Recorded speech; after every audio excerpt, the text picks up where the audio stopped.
qualquer coisa você entra em contato com o pastor e aí ele vai também te dar o direcionamento certinho, tá bom? Sexta-feira. No domingo vai acontecer o nosso pré-retiro, então venha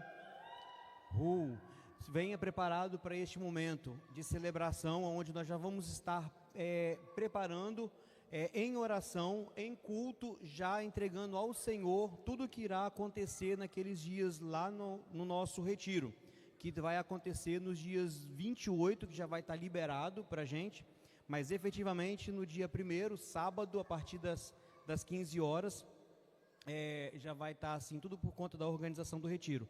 Então, 28 de fevereiro, 1º a 4 de março, nós estaremos lá no local do retiro, participando desse retiro, tá joia? Não deixe de fazer a sua inscrição. Procure fazer a sua inscrição o mais rápido possível, porque a gente precisa fazer a compra para o retiro. E se você deixar para a última hora, pode ser que complique um pouquinho o nosso lado. Então, se você já sabe que você vai, não deixe para a última hora, tá joia? Baixe lá o nosso aplicativo, faça a sua inscrição, tá ok? Amém. Glória a Deus. Amém, irmãos? Queridos, eu quero que você tenha nesse momento a liberdade para adorar o Senhor, entregando dízimo, ofertas, em nome de Jesus. Nós temos muitas formas de você adorar o Senhor, através dos dízimos e ofertas, faz parte do culto. É o momento de você entregar aquilo que está na Bíblia, é do Senhor, né? Você pode, às vezes, se você não baixou o aplicativo, através do aplicativo, você pode fazer também. Você que está nos ouvindo, pode estar assistindo, pode também através do PicPay, do Pix, né? Conta da igreja, tem várias formas de você estar adorando ao Senhor neste momento. Amém? Vamos agradecer ao Pai. Pai, nós queremos agradecer ao Senhor por este momento de adoração, de entrega dos dízimos e ofertas, momento de entendimento que estamos cumprindo o princípio da Tua Palavra. Abençoa os Teus filhos, Pai, em nome de Jesus. Amém. Glória a Deus. Abra a sua Bíblia em 1 Coríntios capítulo 6, versículo 19. 1 Coríntios capítulo 6, verso 19. Amém. Palavra do Senhor, na minha tradução, assim está escrito: ou vós, ou não sabeis, que o vosso corpo é o templo do Espírito Santo, que habita em vós, proveniente de Deus, e que não sois de vós mesmos. Amém? O que é ter o Espírito Santo em você é o tema da mensagem. Nesta noite, meu desejo de começar já a preparar a igreja para o retiro, tá? Tenho certeza que vai ser uma bênção para nós o nosso retiro. Amém, irmãos? Irmãos, todas as vezes que eu falo sobre este assunto, eu me vejo, às vezes, como Deus criando os anjos. Deus foi criando, Ele foi criando, chega no momento em que Ele dá uma parada, e Ele chama, o que eu falo, isso você tem que entender e tem que aceitar pela fé. Ele chama a Trindade e diz: façamos agora o homem conforme a nossa imagem e semelhança. Eu às vezes, irmãos, eu penso que Lúcifer tem uma inveja muito grande de nós, porque nós temos aquilo que ele não tem. Nós somos imagem e semelhança de Deus.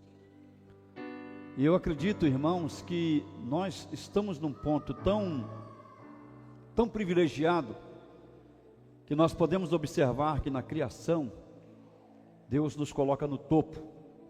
E vou dizer a você por quê. Porque certa vez eu falei aqui com os irmãos, e eu acho interessante repetir aqui. Você imagine quando você chegar no céu. E eu comentei com os irmãos: imagine você chegar no céu e encontrar Abraão, trocar uma ideia com Abraão, e falar com ele como é que você chegou nessa condição de se tornar o pai da fé. Como é que foi aquele negócio lá, Gênesis 22, que você quase que sacrificou o seu filho. Daí então, você vai a Noé. Noé, você construiu uma arca durante 120 anos, mas só você e a sua família entraram naquela arca. Que experiência foi essa, Noé? Você poderia ir em vários outros personagens bíblicos, conversar com eles, com Jacó, com Isaac, conversar com Moisés. E chega um momento então que, acredito eu, que Abraão, Jacó, Isaac, Moisés, pede um bate-papo com você, uma mesa com você. E chega e diz assim: ô Elias, nós queríamos ter um bate-papo com você. Mas não, Abraão, você fala rápido, porque eu tenho um negócio por aí, tem umas coisas para fazer aí.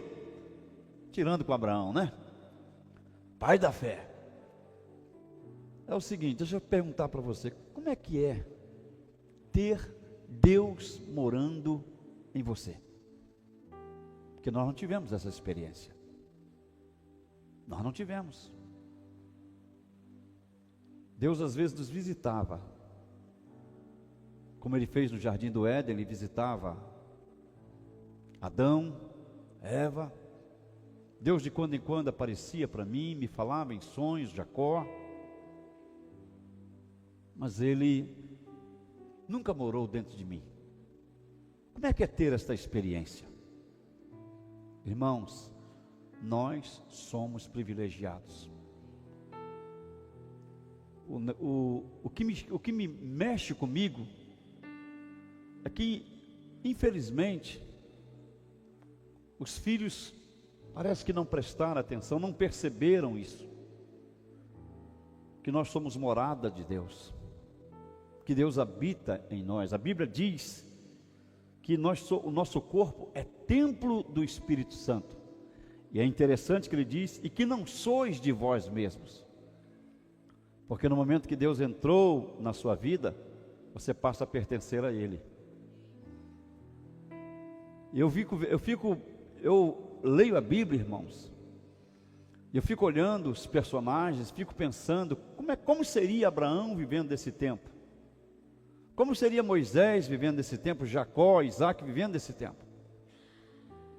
É por isso, irmãos, que eu gostaria de falar algumas coisas para vocês nesta noite. Primeira coisa, irmãos, é a diferença sobre o poder e a presença de Deus. Há uma diferença quando eu falo de Deus, uma diferença quando eu tenho Deus comigo. Há uma diferença, falar dele e estar com ele, tê-lo na minha vida. O que eu vejo, irmãos, é que às vezes nossos cultos é um culto de poder. O poder, irmãos, é momentâneo, porque você sai daqui do culto, você sai cheio, mas talvez chegue na sua casa, já está vazio. Mas quando eu tenho a presença dele é diferente. Eu saio daqui de um culto de poder cheio, mas continuo sendo cheio por causa da presença dele. O que eu estou querendo dizer com isso, irmãos? É que quando eu falo de Deus, o ambiente muda, as coisas ficam diferentes. Mas quando eu falo com Ele, quando eu tenho na minha vida, as coisas mudam. Eu quero dizer para você o seguinte, que as pessoas confundem poder de Deus com presença de Deus. O poder de Deus, ele se manifesta onde o nome dele é invocado. A presença dele se manifesta quando nós realmente entendemos que eu sou o templo dele, que eu não sou uma pessoa qualquer. Onde eu estiver, na minha casa, no meu serviço, na rua, dirigindo, eu sou o templo de Deus. Quando eu estou namorando, eu sou o templo de Deus. Quando eu estou falando com alguém, sou o templo de Deus. E é muito bom quando nós temos a presença dele, porque às vezes quando você está conversando com alguém, dando conselhos para alguém, e aquela pessoa naquele momento ali, ela está precisando de um conselho de Deus, não é seu, mas um conselho de Deus, e você vem com uma palavra que mexe com a pessoa, um texto bíblico pula na sua frente, e você começa a citar coisas sem nem saber por que você está citando, mas aquilo faz sentido com aquilo que a pessoa está vivendo naquele momento. Isso se chama presença de Deus em sua vida. Agora, queridos, quando eu vejo o poder de Deus pode causar muitas coisas, manifestações de choro, de riso, a pessoa pode sair correndo no templo. Isso é o poder de Deus se manifestando. Nós queremos o poder, queremos, mas nós queremos entender uma coisa: Deus pode curar, eu posso falar em línguas, mas eu tenho que saber de uma coisa: o poder de Deus, às vezes, irmão, não vai me transformar. O poder vai me fazer naquele momento eu sentir realmente que Ele está aqui, mas a presença dEle eu tenho que carregar na minha vida, porque quando eu carrego a presença dEle, irmãos, vai transformar a minha vida, e eu vou olhar, irmãos, que não é o poder dEle que vai transformar a minha vida, o que vai transformar a minha vida é a presença dEle. Queridos, em Atos, no capítulo 1, verso 8, o Senhor disse: mas recebereis poder ao descer sobre vós o Espírito Santo.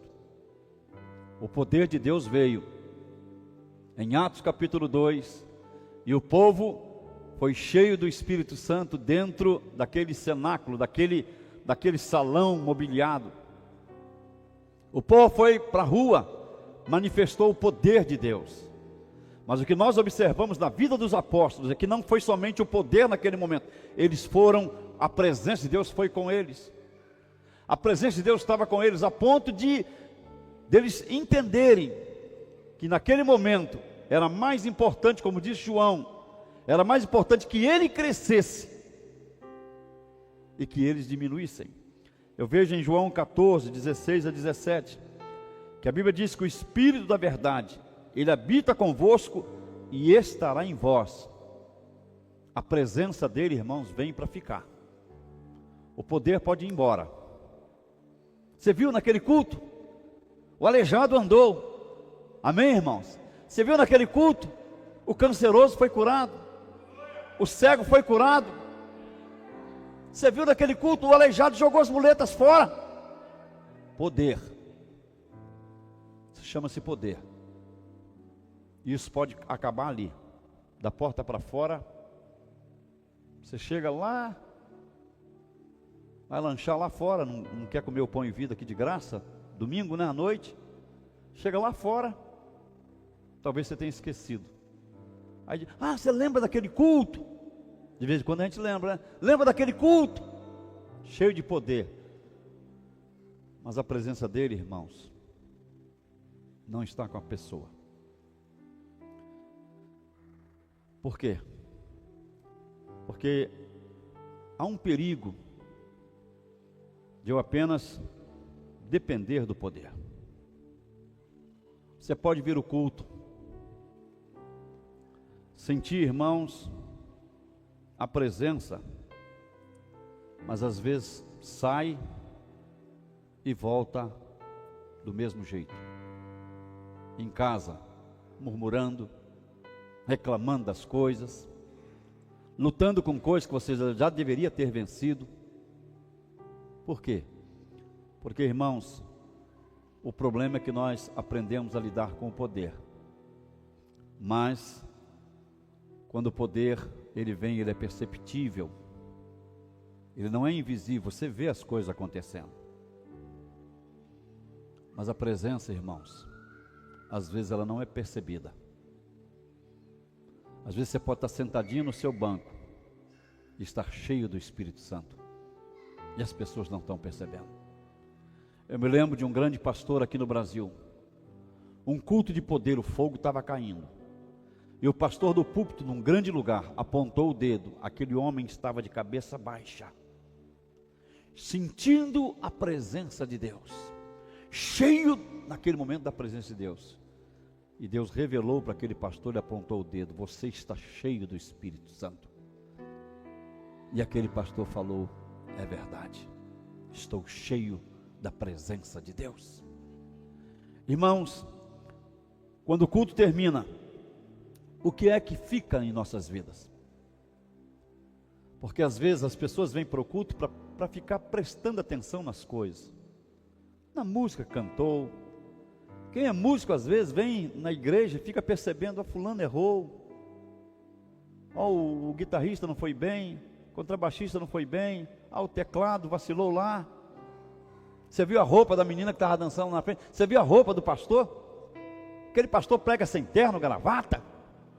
Misericórdia nesse calor, se eu estivesse pregando terno e gravata, hein, irmãos? Meu Deus. Eu, graças a Deus, eu saí disso, irmãos.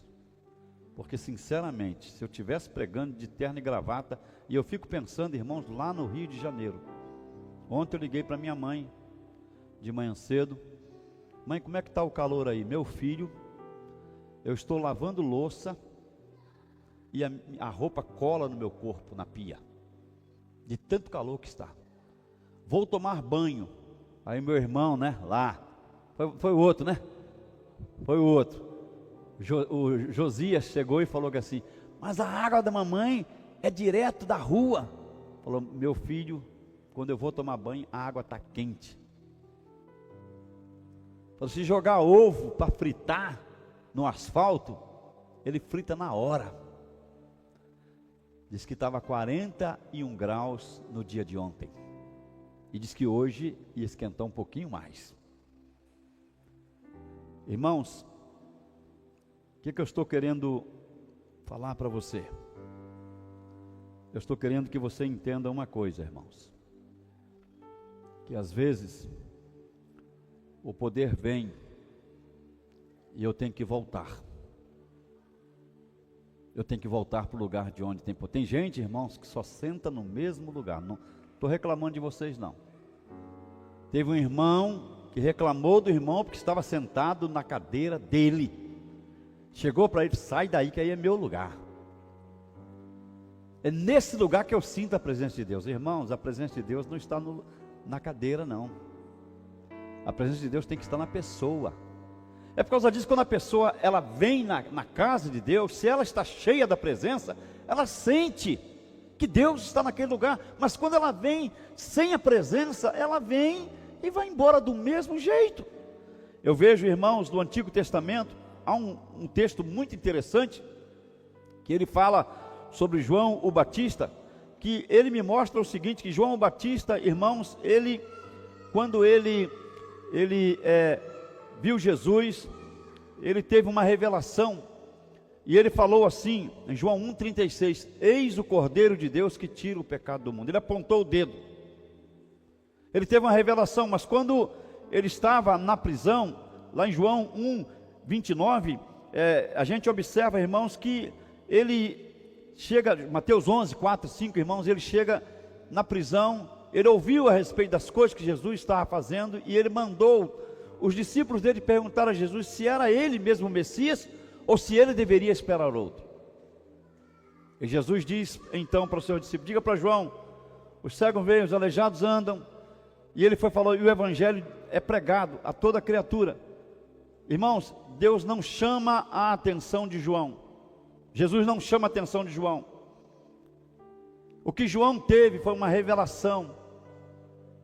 Ele não tinha ainda o Espírito Santo, ele teve uma revelação naquele momento ali. E aquela revelação que ele teve ali, irmãos, foi para aquele momento, mas ele não entendeu. O que eu quero que você entenda é o seguinte, irmãos, é que Jesus chegou e disse em Mateus 11, versículo 11, entre os nascidos de mulher não surgiu ninguém maior que João Batista, mas o menor no reino dos céus é maior do que ele. Nós temos que observar, irmãos, que no Antigo Testamento o Espírito Santo visitava, revelava, mas ele não vinha para ficar, ele fazia uma visita. Deus fazia visitas, Deus não ficava, Deus não permanecia.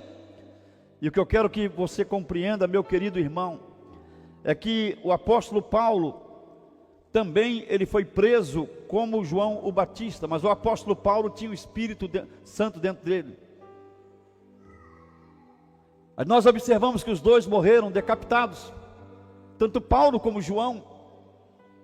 Mas Paulo na cadeia, eu estava lendo esse texto, a Bíblia diz que Paulo dentro da cadeia, nesse momento, quando ele estava, eu falei isso aqui alguns dias atrás, Paulo chega para Silas, eles estavam indo no templo, para o momento de oração, estavam indo para orar, eles foram presos, mas Paulo e Silas naquele momento, Paulo diz para Silas, para onde nós estamos indo? Penso, agora é Elias, estamos indo para o templo, fazer o quê? Para orar. O que nós estamos fazendo? Nós vamos fazer a mesma coisa aqui. E eles oravam e cantavam hinos de louvor ao Senhor. Meus queridos, mesmo preso, Paulo não duvidou, mas João duvidou.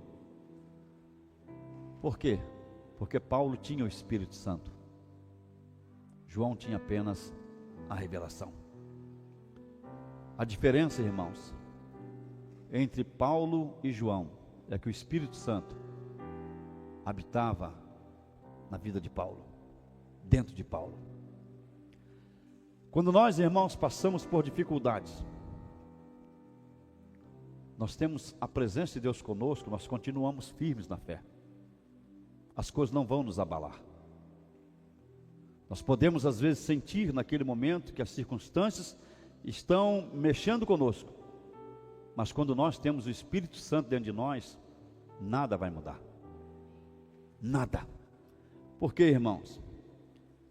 Porque nós temos que entender que o Espírito Santo não nos visita, ele mora em nós. Diga para o seu irmão, o Espírito Santo não te visita, ele mora em você. No Antigo Testamento o Espírito Santo vinha e ia embora. No Novo Testamento nós observamos que o Espírito Santo, ele não vem e vai embora, ele mora em nós.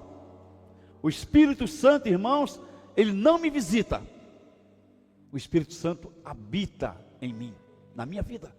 Ele não vem me fazer uma visita, o Espírito Santo habita, porque eu sou o corpo, eu sou o templo do Espírito Santo. Meus queridos, lá em Deuteronômio 29, pode colocar para mim Deuteronômio 29, faz favor. Deuteronômio 29. As coisas encobertas pertencem ao Senhor nosso Deus, porém as reveladas nos pertencem a nós e a nossos filhos para sempre, para que cumpramos todas as palavras desta lei. Meus queridos, a Bíblia não pode ser um livro de informação. A Bíblia tem que ser um livro de revelação. Irmãos, eu falo isso de quando em quando, não é para me exaltar. Falo para os irmãos entenderem quem que vocês estão ouvindo, qual pastor que está te pastoreando. Todos os pastores aqui que te pastoreiam são bênçãos, são homens de Deus, mulheres de Deus. Eu fui formado num dos melhores seminários da América Latina. Estudei com doutores em teologia, vários deles, formados nos Estados Unidos. Alguns falavam enrolado. Dr. Brods, meu professor de Novo Testamento, 1 e 2 e 3, falava enrolado. Eu digo para vocês uma coisa, eu não discuto teologia hoje. Não discuto teologia porque eu quero entender uma coisa. A Bíblia não tem que ser um livro de informação para mim. O que nós vemos muita gente hoje que quer ficar discutindo a Bíblia, principalmente na internet, como livro de informação, para discutir coisas. Me lembro de uma vez, estávamos num concílio de pastores, arguindo um candidato a futuro pastor, e alguém se levantou e fez uma pergunta para ele. Eu fui um dos primeiros a me levantar, lá em Vitória, a grande Vitória, a igreja batista, primeira igreja batista, Laranjeiras. Falei o seguinte, olha, você está ficando doido, as letras estão te enchendo. Porque ele perguntou para ele, eu quero te perguntar o seguinte, Tá bom, juízo final, mundo vindouro, juízo final, acabou tudo, céu, inferno, céu, Satanás no inferno, no céu. E se houver uma outra rebelião no céu depois de tudo isso? Eu falei, você está ficando doido, cara. Onde é que você viu isso? Irmãos, eu vou dizer uma coisa para vocês, tem muita gente que tem a Bíblia como livro de informação, não como livro de revelação. A Bíblia não pode ser um livro de informação, a Bíblia tem que ser um livro de revelação. Porque, irmãos, quero dizer para você que se Deus mora em nós, isso vai mudar a minha forma de viver. Se Deus mora em mim, vai mudar a minha forma de viver, vai mudar a minha forma de tratar os outros, vai mudar a minha forma como cristão, como filho de Deus, se Deus mora dentro de mim. Porque Deus, Ele não quer simplesmente, irmãos, nos fazer uma visita. O que Ele diz, eu entendo, eu não quero apenas estar com você, eu não quero fazer com você o que eu fazia com Adão e Eva. Às 18 horas, à virada do dia, eu ia lá tomar um cafezinho com eles. Estou botando café na mesa de Deus. Não com você, eu quero habitar em você. Eu não quero apenas visitar você, eu quero habitar em você. Irmãos, a transformação de Deus tem que vir de dentro para fora. Essa coisa do exterior, tem muitas igrejas que olham para o exterior.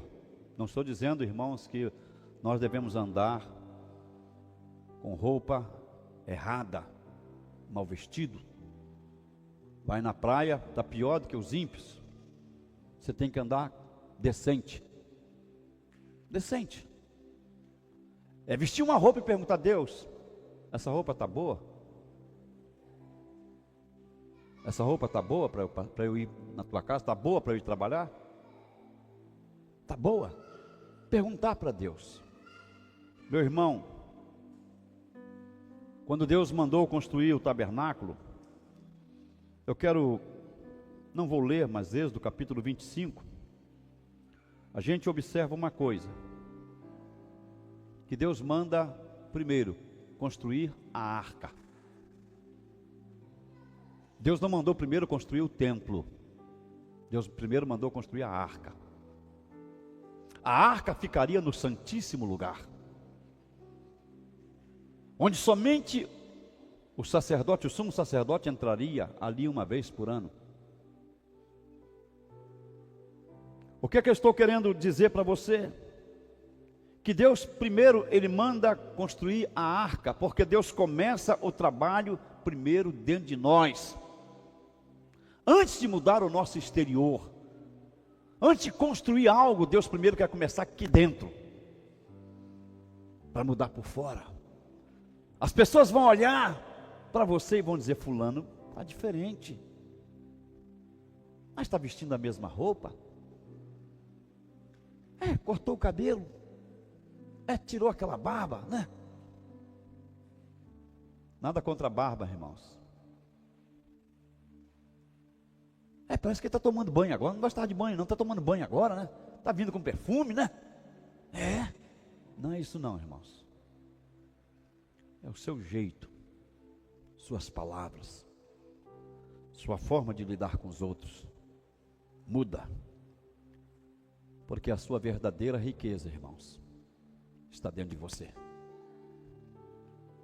Agora, se Deus não está dentro de você, você é grossa, você é grosso, você é metido, arrogante, orgulhoso, vaidoso, não tem humildade. Mas quando você tem a presença de Deus, que começa aqui dentro, muda tudo. Seu jeito de falar, suas palavras são diferentes. Ninguém está dando atenção a mim, mas o mais importante está me dando atenção, que é o meu Deus. Está falando comigo, está me ouvindo, está me chamando para compartilhar coisas comigo, está preocupado comigo, com a minha situação. Porque, queridos, lá em Mateus 23, 26, Bota para mim Mateus 23, 26. Vamos trabalhar. Mateus 23, 26. Fariseu cego, limpa primeiro o quê?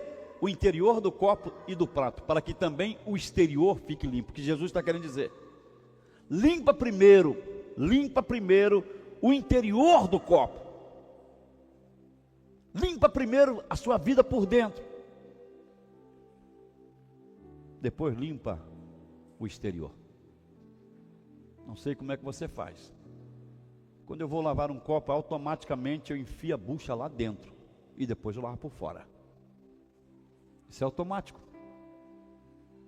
Você vai lavar uma panela, você primeiro lava por dentro, depois você lava por fora. Então isso, irmãos, é bíblico. E o que eu quero que você compreenda é o seguinte, que a religiosidade pode mudar o seu exterior. Mas, irmãos, só o Espírito Santo vai transformar o seu interior. A religiosidade vai transformar você por fora. Bonito.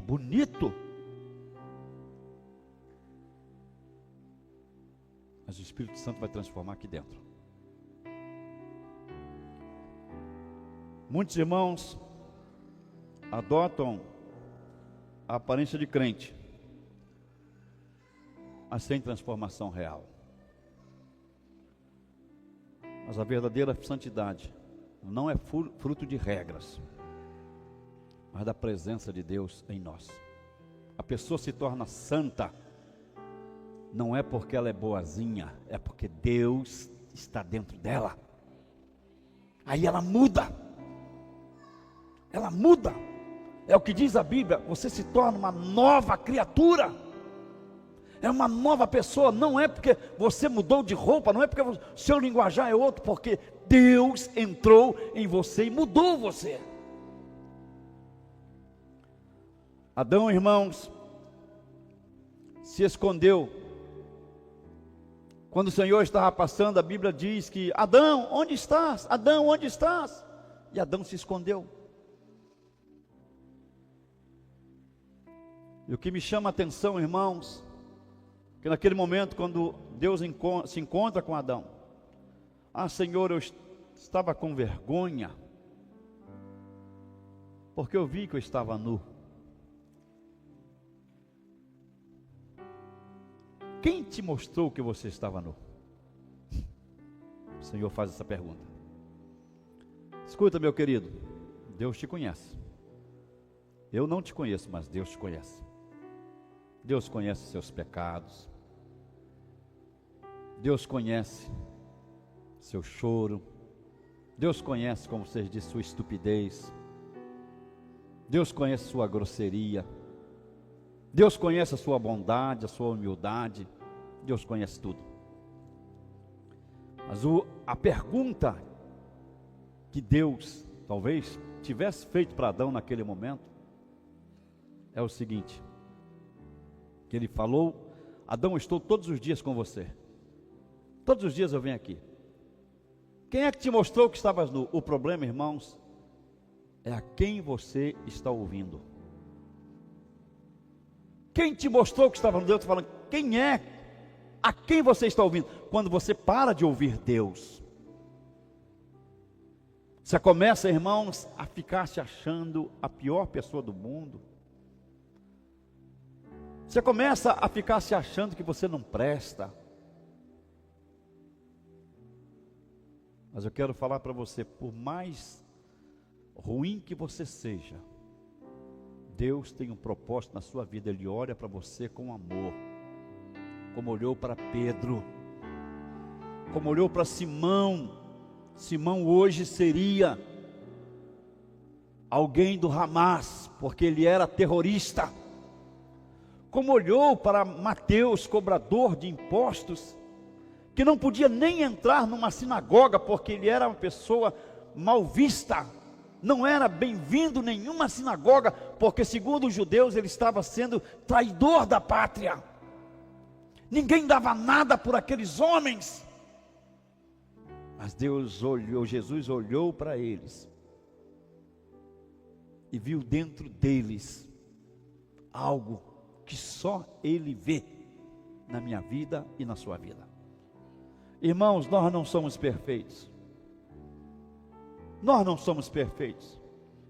Nós podemos cair, nós podemos passar por momentos difíceis da nossa vida, podemos às vezes passar por lutas e às vezes fraquejarmos.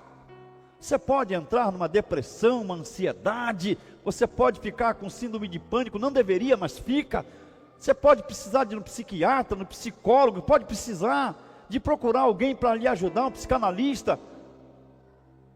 Mas tem uma coisa, você não pode perder a presença de Deus em sua vida. Porque todas as pessoas, essas pessoas que forem lhe ajudar, te ajudar, com a presença de Deus, vai ser muito mais fácil. Agora, irmãos, se você não tem a presença de Deus, mas você tem a presença do diabo, tudo fica mais difícil. Porque o diabo te coloca numa situação de que você, uma situação difícil, uma situação de que você vai começar a murmurar, não vai ver Deus agindo na sua vida, não vai entender o que está acontecendo, não, a tempestade não passa, será que Deus não está me vendo? Mas quando você tem a presença, Deus vai falar no Salmo 46, 10, aquietai-vos e sabei que eu sou Deus. Aquiete-se e saiba que eu sou Deus. Olhe, irmãos, olhe você através de Deus, mas não olhe para Deus através de você. Olhe, vou dizer, olhe você através de Deus. Não olhe para Deus através de você. Porque, queridos, a santidade em sua vida vem de dentro para fora. E é apenas aparência. Quando ela vem de fora para dentro. Mas quando ela vem de dentro para fora, ela muda tudo. E meus irmãos, o grande perigo é de nós vivermos como um povo apenas com informações. Muitos conhecem a Bíblia, mas não conhecem Deus intimamente. Eu quero conhecer essa Bíblia. Eu a leio todos os anos, mas eu quero ter intimidade com Deus. Eu quero que Ele fale comigo através desse livro. Eu quero, quando eu me ajoelhar, quando eu me sentar para orar, quando eu buscar a face dEle, eu quero ouvir a voz dEle. Porque, irmãos, as estratégias mudam, mas a revelação de Deus é eterna. É eterna. Vale a pena ler a Bíblia, mas eu tenho que buscar nela a revelação de Deus. O Espírito Santo, irmãos, Ele nos guia, Ele intercede por nós.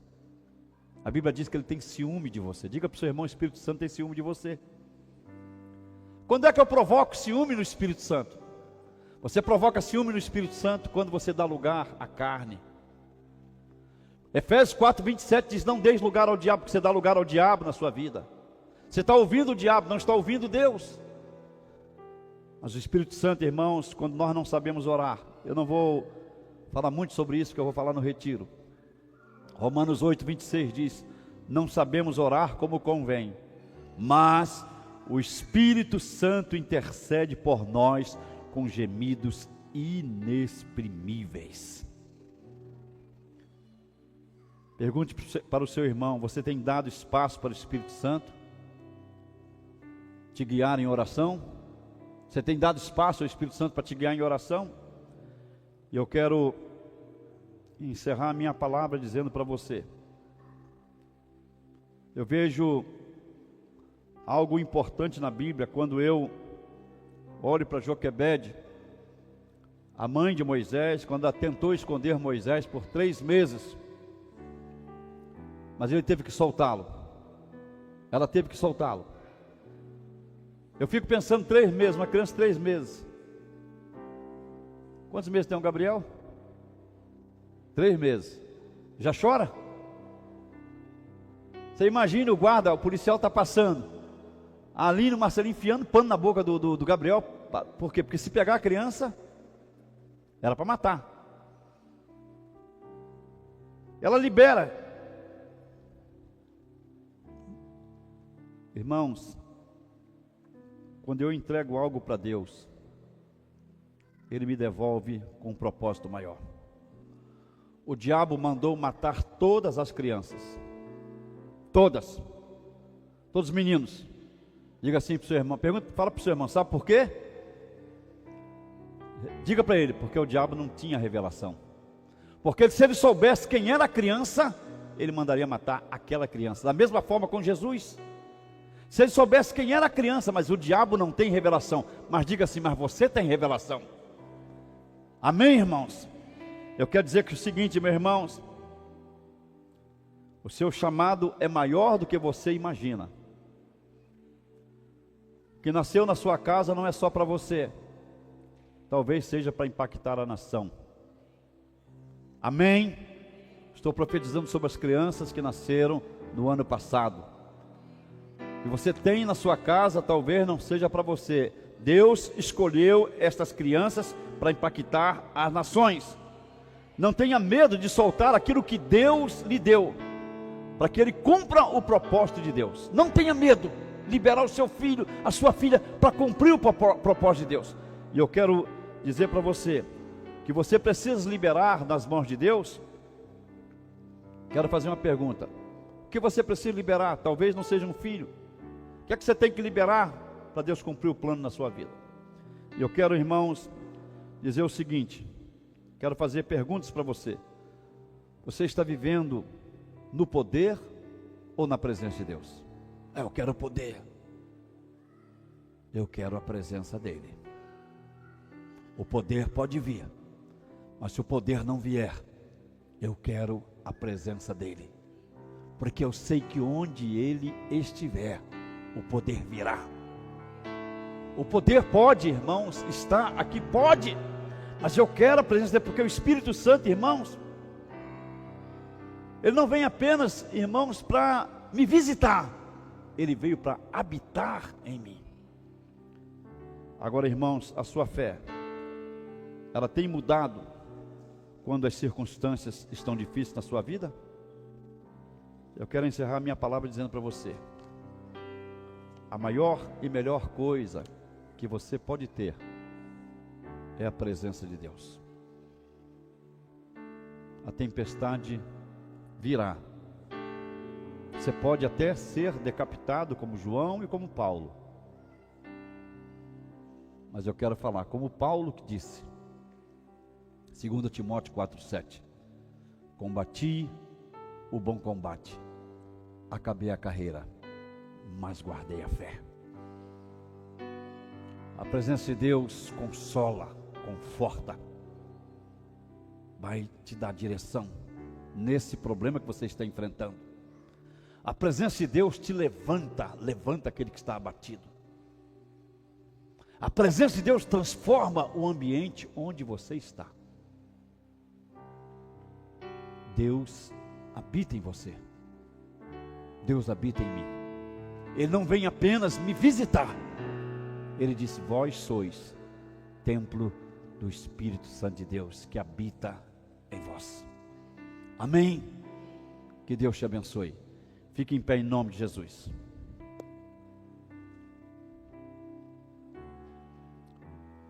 Pai, que privilégio termos a presença do Senhor em nossas vidas, andarmos e sabermos que somos filhos do Criador do universo, somos filhos daquele que pode todas as coisas, daquele que é o Senhor da criação, daquele que é onipotente, onipresente, onisciente, daquele que tem o controle de tudo, daquele que comanda tudo, daquele que é o Pai da eternidade, daquele que é, como está escrito na sua perna, na sua coxa, Rei dos reis e Senhor dos senhores. A Ti, Pai, toda a honra, toda a glória. Nós queremos o Teu poder, mas queremos muito mais a Tua presença em nossas vidas, a Tua presença que nos guarda, que nos tranquiliza, a Tua presença que muda o ambiente, que muda aquela situação que não tem jeito, a Tua presença que mesmo, Pai, lá no ventre de um peixe como Jonas, 3 dias o Senhor foi lá, e a tua presença mudou a história de Jonas. Que o Senhor, Pai, esteja conosco, que o Senhor nos guarde, que o Senhor habite cada dia mais e mais em nós, que nós não nos afastemos do Senhor, mas que honremos, Pai, a tua presença, no falar, no lidar com as pessoas, no tratar com as coisas, na maneira como estivermos quando estamos na tua casa, louvando, glorificando, adorando ao teu nome. É muito diferente de quem tem a presença, porque sabe, como eu disse desde o início, nós somos privilegiados, e nós somos mais que vencedores por aquele que nos amou. Obrigado, Jesus, porque nós temos a presença do Pai, porque o Senhor morreu por nós e abriu o caminho para que nós pudéssemos ter salvação, pudéssemos ter vida eterna, pudéssemos ter uma aliança com o Pai. Obrigado porque o Senhor habita em nós. Obrigado porque a tua presença está aqui. Eu sinto que o Senhor está aqui. Eu sinto que o Senhor está falando aos nossos corações. Se o Senhor quiser curar, o Senhor cure agora, Pai. Se o Senhor quiser libertar, o Senhor liberte agora. Se o Senhor quiser, Pai, o Senhor dê direção, Pai, agora. Tire, Pai, o medo, tira a tristeza. A tua presença tira medo, tira a tristeza, tira a depressão, tira a ansiedade. A tua presença preenche o vazio, Pai. Que o Senhor habite, Pai, com toda a força do Senhor, porque nós não somos como aqueles que não querem a presença do seu Deus, porque eles têm medo. O Senhor tirou o medo de nós. Nós não temos medo. Que o Senhor venha com toda a tua presença sobre nós. Que o Senhor nos abençoe, que o Senhor nos guarde, que o Senhor nos dê uma noite de paz, em nome de Jesus. Amém. Amém? Irmão, sexta-feira, quem puder ir no culto, 18h30, estaremos saindo daqui. Vão na paz do Senhor, tenha uma noite feliz na presença do Pai. Vão na paz. Amém.